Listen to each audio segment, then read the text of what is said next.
ನಮಸ್ತೆ ಮಕ್ಕಳೇ, ನಾನು ನಿಮ್ಮ ರೇಖಾ ಕನ್ನಡತಿ. ಒಂದೂರಲ್ಲಿ ಒಬ್ಬ ಮನುಷ್ಯ ಇರ್ತಾನೆ, ಒಬ್ಬ ವ್ಯಕ್ತಿ ಇರ್ತಾನೆ ಮಕ್ಕಳೇ. ಅವನ ಹತ್ರ ಒಂದು ಕುದುರೆ ಇರುತ್ತೆ. ಆ ಕುದುರೆಗೆ ತುಂಬ ವಯಸ್ಸಾಗ್ಬಿಟ್ಟಿರುತ್ತೆ. ನೋಡಿ, ಕುದುರೆಗೆ ವಯಸ್ಸಾಯಿತು ಅಂತ ಅವನಿಗೆ ಆ ಕುದುರೆ ನೋಡ್ಕೊಳಕ್ಕೆ ಇಷ್ಟ ಆಗ್ತಿಲ್ಲ. ನೋಡಿ, ಈಗ ಮನುಷ್ಯರು ತುಂಬ ಈಗ ನಡೀತಾ ಇದೆ. ತಂದೆ ತಾಯಿ ವಯಸ್ಸಾಯಿತು ಅಂತ ಹೇಳಿ ವೃದ್ಧಾಶ್ರಮಕ್ಕೆ ಬಿಡ್ತಾ ಇದ್ದಾರೆ. ಅದು ತಪ್ಪಲ್ವಾ ಮಕ್ಕಳೇ? ಯಾಕೆಂದರೆ ತಂದೆ ತಾಯಿ ನಮ್ಮೆಲ್ಲ ಒಂದು ಏಳಿಗೆಗೆ, ಬೆಳವಣಿಗೆಗೆ ಕಾರಣ ಆಗಿರ್ತಾರೆ. ಅಂಥ ತಂದೆ ತಾಯಿಗಳನ್ನು ನಾವು ಪ್ರೀತಿಯಿಂದ, ಅಕ್ಕರೆಯಿಂದ ನೋಡ್ಕೋಬೇಕು. ಯಾಕೆಂದರೆ ಅವರು ವಯಸ್ಸಾದ ಮೇಲೆ ಅವರು ಮಕ್ಕಳಿಗೆ ಸಮ. ಅಂತಹ ವಯಸ್ಸಾದ ತಂದೆ ತಾಯಿಗಳನ್ನ ಎಲ್ಲೋ ಬಿಟ್ಟು ಬರ್ತಾರೆ, ಹೌದಾ? ಅದು ತಪ್ಪಲ್ವಾ? ಸೊ ಇಲ್ಲೂ ಹಾಗೆ ಅವನೇನು ಮಾಡ್ತಾನೆ, ಅದಕ್ಕೆ ಕುದುರೆಗೆ ತುಂಬ ವಯಸ್ಸಾಗ್ಬಿಟ್ಟಿದೆ, ಇನ್ನಿದು ಉಪಯೋಗ ಇಲ್ಲ ಅಂತ ಹೇಳಿ ಆ ಕುದುರೆಗೆ ಏನು ಮಾಡ್ತಾನೆ, ನೀನು ಹೊರಟೋಗಿಲ್ಲಿಂದ ಇರಬೇಡ, ನೀನು ಬರೋಂಗಿದ್ರೆ ನನ್ನ ಹತ್ರ ಇರಬೇಕಾದ್ರೆ ನೀನು ಸಿಂಹದಷ್ಟು ಬಲಿಷ್ಠನಾಗಿ ವಾಪಸ್ ಬಾ ಅಂತ ಹೇಳ್ತಾನೆ. ನೋಡಿ, ಇದು ಹೇಗೆ ಸಾಧ್ಯನಾ ಮಕ್ಕಳೇ? ಪಾಪ ಆ ಕುದುರೆಗೆ ತುಂಬ ಬೇಜಾರಾಗುತ್ತೆ. ಆ ಕುದುರೆ ಹತ್ಕೊಂಡು ಹಾಗೆ ಕಾಡಿನ ಕಡೆ ಹೋಗುತ್ತೆ. ಅಲ್ಲಿ ಹೋಗಿ ಕಾಡಲ್ಲಿ ಒಂದು ಮರದ ಹತ್ರ ಸುಮ್ಮನೆ ಮಲ್ಕೊಳ್ಳುತ್ತೆ. ಆವಾಗ ಹತ್ಕೊಂಡು ಮಲಗಿರುತ್ತಲ್ಲ, ಅದೇ ಕಾಡಲ್ಲಿ ನರಿ ಇರುತ್ತೆ. ಆ ನರಿ ಬರುತ್ತೆ, ಬಂದು ಯಾಕೆ ಅಳ್ತಾ ಇದೀಯಾ ಅಂತ ಕೇಳುತ್ತೆ.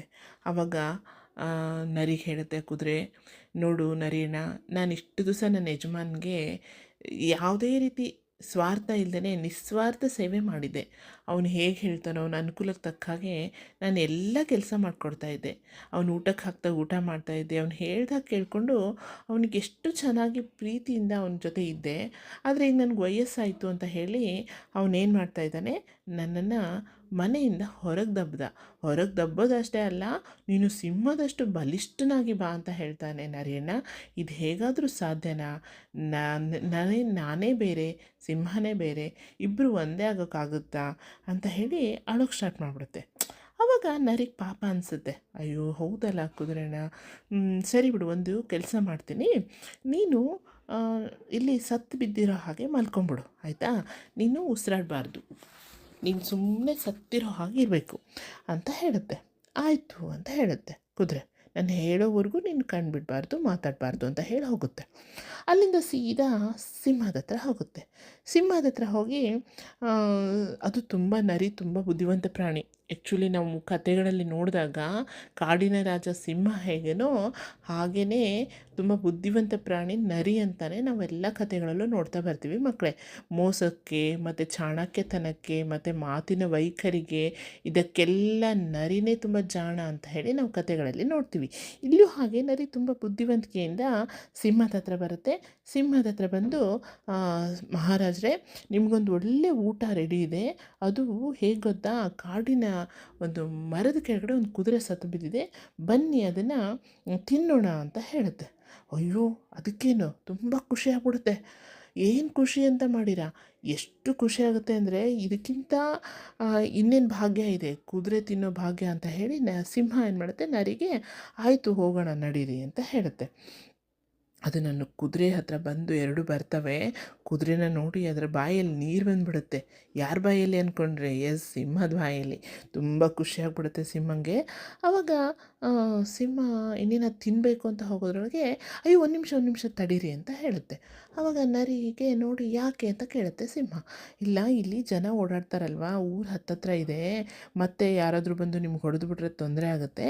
ನೀವು ಒಂದು ಕೆಲಸ ಮಾಡಿ, ಈ ಕುದುರೆ ಬಾಲಕ್ಕೆ ನಿಮ್ಮ ಬಾಲನ ಕಟ್ಬಿಡ್ತೀನಿ, ಓಕೆನಾ? ನೀವು ಆರಾಮಾಗಿ ಇದನ್ನ ಎಳ್ಕೊಂಡು ಗುಹೆ ಹತ್ರ ತೊಗೊಂಡೋಗಿ, ಆ ಗುಹೆ ಹತ್ರ ತೊಗೊಂಡೋಗಿ ಗುಹೆ ಒಳಗೆ ಇಟ್ಕೊಂಡು ಚೆನ್ನಾಗಿ ಊಟ ಮಾಡಿ ಅಂತ ಹೇಳುತ್ತೆ. ಆವಾಗ ಇದು ಒಂದು ರೀತಿಯಿಂದ ಕರೆಕ್ಟ್ ಅಲ್ವಾ, ನೀನು ಹೇಳೋದು ಕರೆಕ್ಟ್ ಐಡಿಯಾ ಅಂತ ಹೇಳಿಬಿಟ್ಟು ಅದೇನು ಮಾಡುತ್ತೆ, ಹ್ಞೂ ಅಂತ ಹೇಳುತ್ತೆ. ಸರಿ, ಇನ್ನೇನು ಮಾಡಬೇಕು? ಆ ಸಿಂಹದ ಬಾಲನ ಕುದುರೆ ಬಾಲಕ್ಕೆ ಕಟ್ಟುತ್ತೆ ಮಕ್ಕಳೇ. ಕುದುರೆ ಬಾಲಕ್ಕೆ ಕಟ್ಟಿದ ತಕ್ಷಣ ಕುದುರೆಗೆ ಏನು ಹೇಳುತ್ತೆ ಗೊತ್ತಾ? ಕುದುರೆಣ್ಣ ಇವಾಗ ಓಡು ಅಂತ ಹೇಳುತ್ತೆ. ನೋಡಿ ಮಕ್ಕಳೇ, ಕುದುರೆ ಸತ್ತಾಗಿ ಬಿದ್ದಿರುತ್ತಲ್ಲ, ಟಕ್ ಅಂತ ಎದ್ದಿದೆ, ಎಷ್ಟು ಫಾಸ್ಟಾಗಿ ಓಡುತ್ತೆ ಅಂದರೆ, ನಿಮ್ಗೆ ಗೊತ್ತಲ್ಲ ಕುದುರೆ ಓಟ ಅಂತ ಹೇಳ್ತೀವಿ ನೋಡಿ. ಕುದುರೆ ಓಟದಲ್ಲಿ ಯಾರನ್ನೂ ಮೀರ್ಸೋಕ್ಕಾಗೋದಿಲ್ಲ, ಅಷ್ಟು ಫಾಸ್ಟಾಗಿ ಓಡುತ್ತೆ ತಾನೆ. ಗೊತ್ತು ತಾನೆ ಕುದುರೆ ಹೆಂಗೆ ಓಡುತ್ತೆ ಅಂದರೆ? ಸಿಂಹ ಎಲ್ಲಿದೆ, ಆ ಕುದುರೆ ಸಿಂಹದ ಬಾಲ ಕಟ್ಬಿಟ್ಟಿದೆಯಲ್ಲ ನರಿ, ಇವಾಗ ಸಿಂಹಕ್ಕೆ ತಪ್ಪಿಸ್ಕೊಳಕ್ಕೆ ಆಗಲ್ಲ. ಅಯ್ಯೋ ಇದೇನು ಕತೆ ಅಂತ ಅದು ಪಾಪ ಒದ್ದಾಡ್ತಾ ಇದೆ ಸಿಂಹ. ಅಲ್ಲಿಂದ ಓಡಿ ಸೀದಾ ತನ್ನ ಯಜಮಾನ ಮನೆ ಹತ್ರ ಬರುತ್ತೆ. ಯಜಮಾನ್ ಮನೆ ಹತ್ರ ಬಂದು ಅಲ್ಲಿ ನೋಡಿ ಯಜಮಾನನ ಕೂಗುತ್ತೆ. ಯಾರು? ಕುದುರೆ. ಯಜಮಾನ ನೋಡಿ, ನಾನು ಸಿಂಹನನ್ನು ಸೋಲಿಸಿ ನನ್ನ ಬಾಲಕ್ಕೆ ಕಟ್ಟಿ ಎಳ್ಕೊಂಡು ಬಂದಿದ್ದೀನಿ ಅಂತ ಹೇಳುತ್ತೆ. ಆವಾಗ ಯಜಮಾನನಿಗೆ ತುಂಬ ಖುಷಿ ಆಗುತ್ತೆ. ಬಾಬಾ ಎಂಥ ಸಾಧನೆ ಮಾಡಿಬಿಡ್ತು ನನ್ನ ಕುದುರೆ, ಇಂಥ ಕೆಲಸ ಮಾಡುತ್ತಾ? ಹಾಗಿದ್ರೆ ನೀನು ಬಲಿಷ್ಠನಾಗೇ ಇದೆಯಾ, ನೀನು ತುಂಬ ಜಾಣನಾಗೇ ಇದೆಯಾ, ಇನ್ಮೇಲೆ ನೀನು ಎಲ್ಲೂ ಹೋಗಬೇಡ, ನನ್ನ ಜೊತೆಲೇ ಇರು, ನನ್ನ ಮನೆಯಲ್ಲೇ ಇರು, ನಿನ್ನ ಕೊನೆ ಉಸಿರಿರೋವರೆಗೂ ನನ್ನ ಜೊತೆಗೆ ಇರು ಅಂತ ಹೇಳುತ್ತೆ. ಪಾಪ ಸಿಂಹ ತನ್ನ ಪ್ರಾಣನ ಅನ್ಯಾಯವಾಗಿ ಕಳ್ಕೊಳುತ್ತೆ ಮಕ್ಕಳೇ. ಆದರೆ ಇಲ್ಲಿ ಕುದುರೆ ಮತ್ತೆ ತನ್ನ ಜೀವನಕ್ಕೆ ಹೊಸದು ಒಂದು ದಾರಿ ಸಿಗುತ್ತೆ, ಮತ್ತು ತನ್ನ ಯಜಮಾನನ ಮನೆಯಲ್ಲಿ ಆರಾಮಾಗಿರುತ್ತೆ ಮಕ್ಕಳೇ. ಹೀಗೆ ನರಿ ಒಂದು ಬುದ್ಧಿವಂತಿಕೆಯಿಂದ ಮತ್ತೆ ಕುದುರೆಗೆ ತನ್ನ ಜೀವನೋಪಾಯಕ್ಕೆ ದಾರಿ ಸಿಗುತ್ತೆ ಮಕ್ಕಳೇ. ಈ ಕತೆ ಇಷ್ಟ ಆಯಿತು ಅಂದ್ಕೊಂಡಿದ್ದೀನಿ. ಮತ್ತೊಂದು ಕಥೆಯೊಂದಿಗೆ ಸಿಗೋಣ. ನಮಸ್ತೆ ಮಕ್ಕಳೇ.